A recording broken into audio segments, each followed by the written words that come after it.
take no loss. I don't even know what it costs. I hit the ground, then I go off. Yeah, hit the ground, then I go off. Yeah, I can't take no loss. Yeah, I don't even know what it costs. Yeah, I hit the ground, then I go off. Yeah, hit the ground, then I go off. Yeah, yeah, run it. Ooh, I really feel it's my time, think it's my year. Yeah, yeah, I really feel it's my time, think it's my year. Yeah, yeah, I really feel it's my time, think it's my year. Yeah, yeah, I really feel it's my time, think it's my year.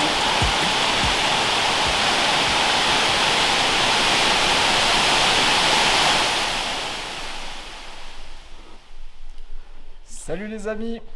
Alors aujourd'hui on nous a demandé de faire cette petite étagère assemblée en queue droite à ce niveau là, et je me suis dit que c'était la bonne occasion pour vous montrer comment on faisait des queues droites à la toupie. Donc c'est ce qu'on va faire tout de suite. Donc je vais vous expliquer un petit peu l'idée. Alors l'idée est la suivante: on va travailler à la toupie avec un outil à feuillurer.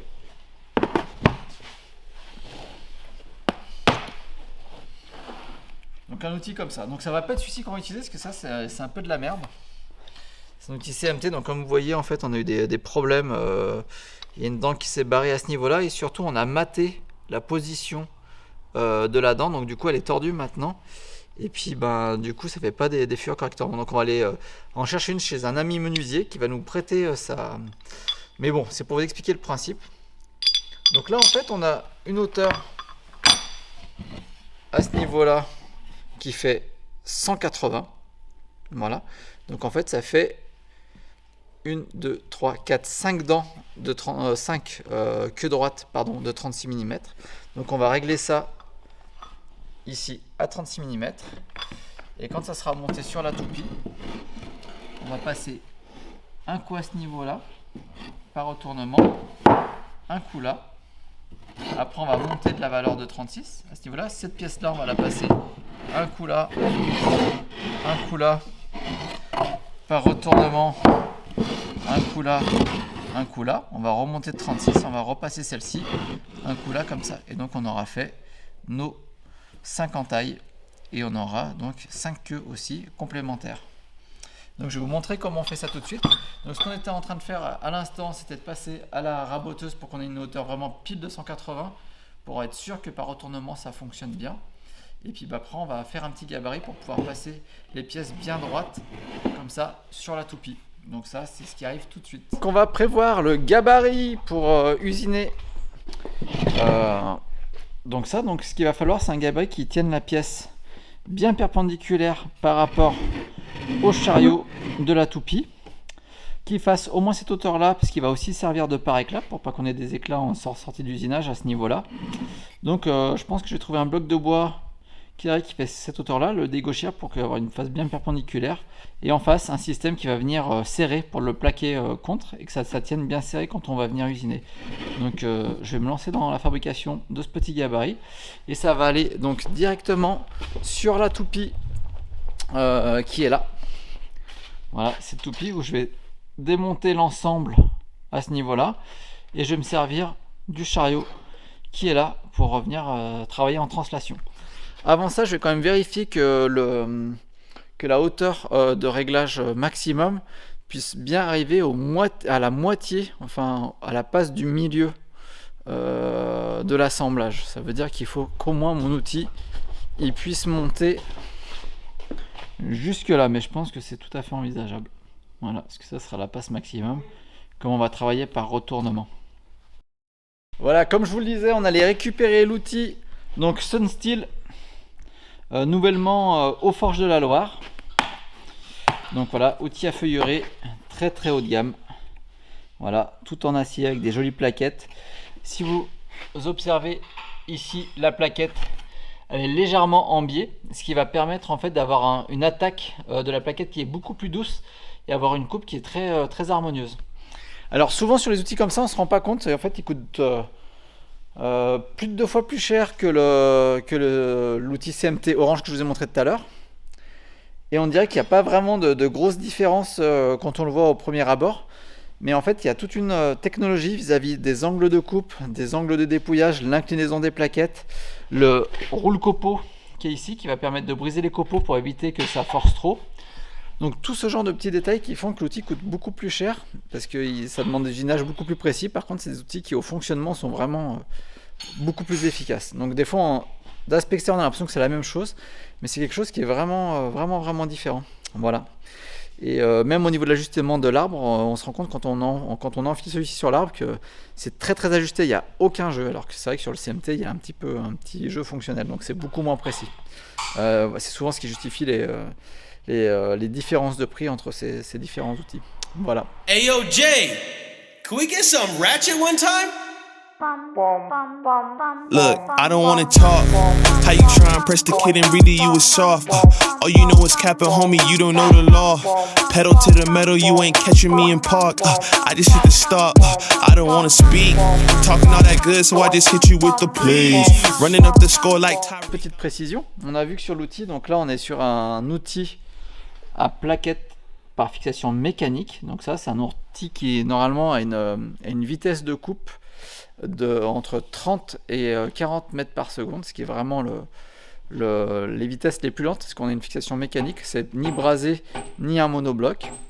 Donc du coup, on a aussi vu sur l'outil que la vitesse maximum était 7000, et là, si on regarde sur le petit Toyeton, on a 8000, donc on va devoir descendre à 6000 en fait la vitesse de coupe pour pas prendre de risques.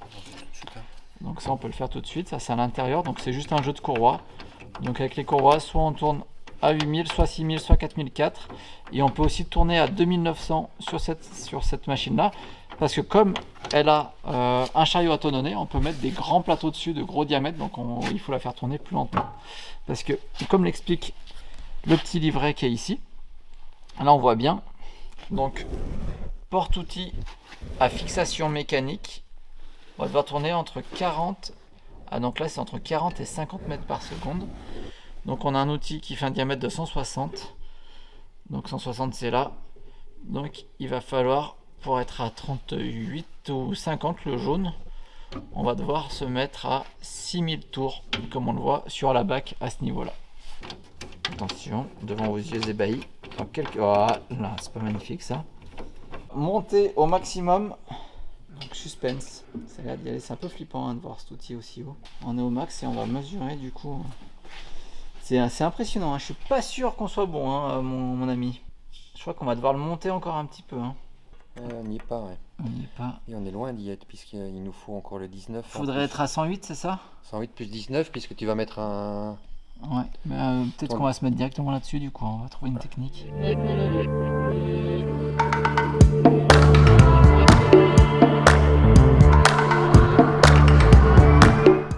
Donc là, on va sans doute mettre les petites sauterelles. On va devoir faire des trous dans la table pour pouvoir installer les sauterelles, mais ces trous qui sont pas gênants parce qu'ils vont me resservir par la suite, parce que ça me sert très régulièrement les sauterelles sur ce genre de montage. Donc on va percer ça. I was sure that it'll be easier to clear you from my mind. Struggle with dusty corners till we're filled with faded bombs. Bomb, bomb, bomb. Donc, nous avons mis le bloc qu'on a dégauché bien d'équerre pour qu'il soit bien d'équerre à ce niveau-là. On a quand même, bon là, ça saute pas aux yeux l'équerrage, hein, mais normalement il est d'équerre. Hein. Il y a un petit décalage. Bon, Petit jour sur le fond, mais... Carrément.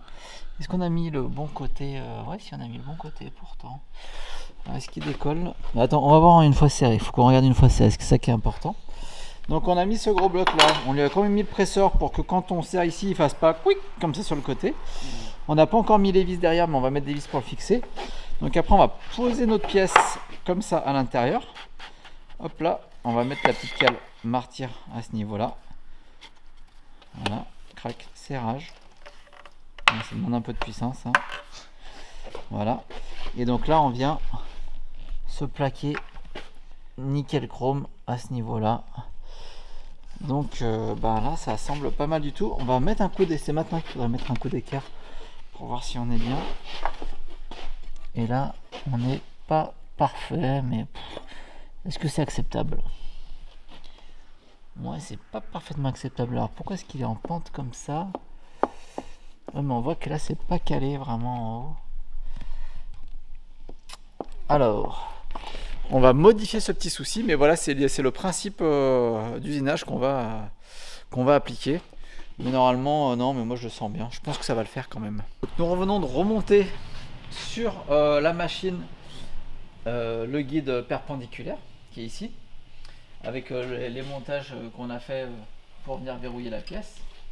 Maintenant, ce qu'il va falloir, c'est le mettre vraiment perpendiculaire, donc pas par rapport à la table, puisque ça ne nous intéresse pas, mais par rapport au mouvement de translation.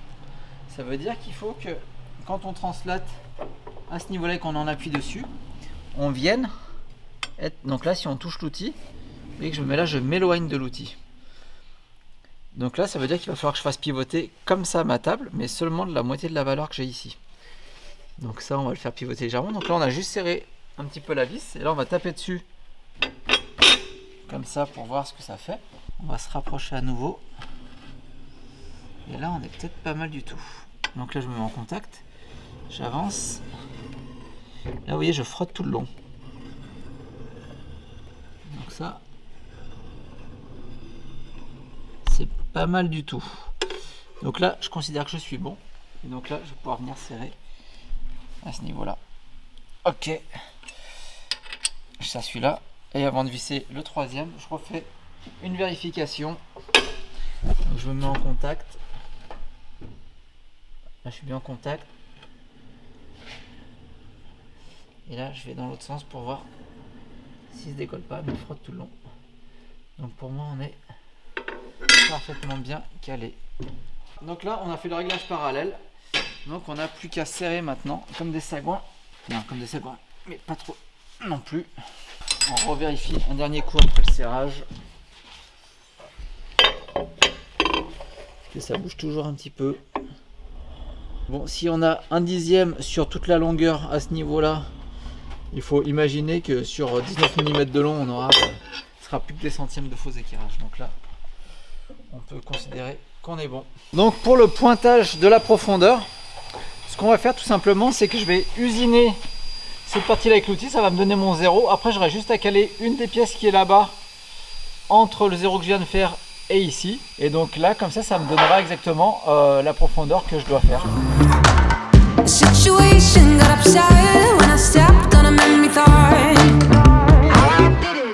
Donc nous avons fait notre premier passage. Voilà, donc par retournement, tac tac tac. Et là, on se rend compte qu'il y a un petit problème. Vous voyez, celle-ci elle est bonne, celle-ci elle est pas bonne. Alors en fait, ça vient du fait, on vient de mesurer, en fait, l'outil il fait pas 36 piles, mais 36,7. Donc du coup, ça nous fait un décalage, ce qui fait qu'à la fin, on a un décalage du cumul, on va dire, des usinages. Donc là, on va rectifier ça tout de suite. Donc je disais, il est crucial de savoir où l'on range ses outils. Donc, je suis en train de mettre au point un système d'aimant qu'on range directement au fond de son pantalon, qui permet évidemment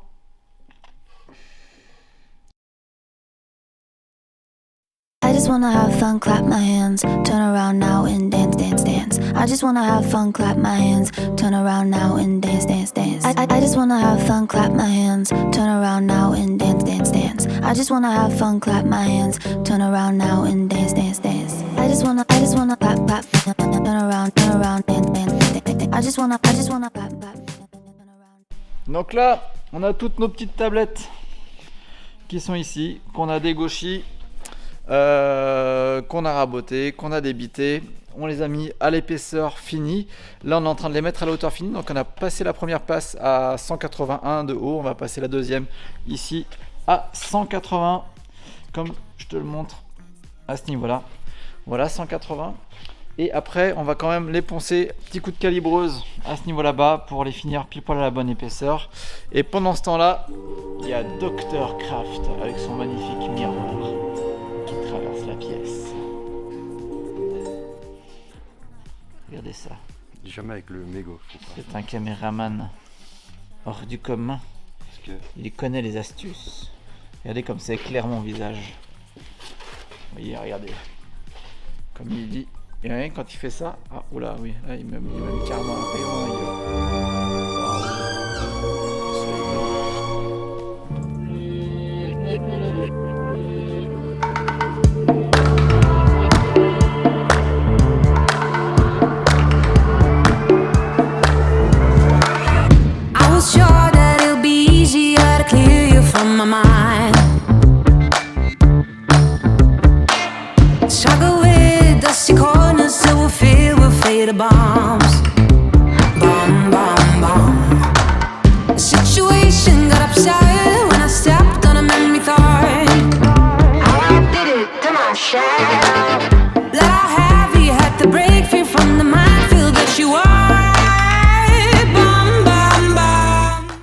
d'autres petits supports qui nous permet de coller toutes les petites étagères en forme de C à mi-bois. Et donc au début on pensait toutes les serrer ensemble et en fait c'est vraiment la galère. Donc en fait le support il est quand même très pratique si on essaie de les serrer une par une. On tient le serrage une vingtaine de minutes et après on serre les suivantes et ça permet d'enchaîner. Alors je sais pas si vous le remarquez mais là on a volontairement laissé les queues légèrement dépassées de 5 dixièmes normalement de millimètre. Ce qui nous permet après de les retoucher directement là-bas. Je vais aller vous montrer au calibreur. Ça permet en fait de pouvoir les mettre à fleur beaucoup plus facilement. Si jamais c'était l'inverse, que la queue était légèrement en retrait par rapport à cette face là, si elle était légèrement en retrait là, mais il faudrait poncer une énorme surface pour arriver à les mettre à fleur et donc c'est problématique. Alors que là on remet juste un petit coup de rasoir et après on remet un petit coup de ponceuse pour que ce soit bien propre. Donc je vais vous montrer là-bas au calibreur comment ça marche. Alors on a mis le calibreur, hein, c'est comme une grosse fraise de défonceuse, hein, tout simplement, avec un roulement à billes à ce niveau-là. Et le petit bout de strat ici, ça permet de surélever la pièce juste de la hauteur du petit décalage ici pour éviter que ça vienne buter dans le puits. Alors Vincent va vous montrer Dr Craft. Vous voyez, on voit bien le petit désaffleur là. Alors, pas celui-là. On voit bien le petit désaffleur à ce niveau-là. Est-ce qu'on le voit là? Voilà, on voit qu'elle est vraiment en avant de 5 dixièmes. Et donc je vais vous montrer comment opère Vincent dans quelques instants. Donc après il les passe à la calibreuse. Ici ça donne une finition comme ça, enfin pas tout à fait comme ça, avec une petite rayure généralement. Après on le passe à la ponceuse à ce niveau là, donc ponceuse à grain 60 dans un premier temps pour vraiment enlever toutes les traces du calibreur et de l'usinage. Et après on met un petit coup de 180 de partout, on casse les arêtes et on fait des petits tas comme on a ici. Et voilà. Et donc là ça avance bien et je pense que d'ici ce soir on aura fini notre petite aventure. I just wanna have fun, clap my hands, turn around now and dance, dance, dance. I just wanna have fun, clap my hands, turn around now and dance, dance, dance. I just wanna have fun, clap my hands, turn around now and dance, dance, dance. I just wanna have fun, clap my hands, turn around now and dance, dance, dance. I just wanna clap, clap, turn around, turn around. Et voici nos 32 petites tablettes en C sont finies. Et comme dirait Olivier Verdier, mieux vaut tard que bientôt. Sur ce, bonne soirée. Et n'oubliez pas de vous abonner. Turn around now, turn around now. I just wanna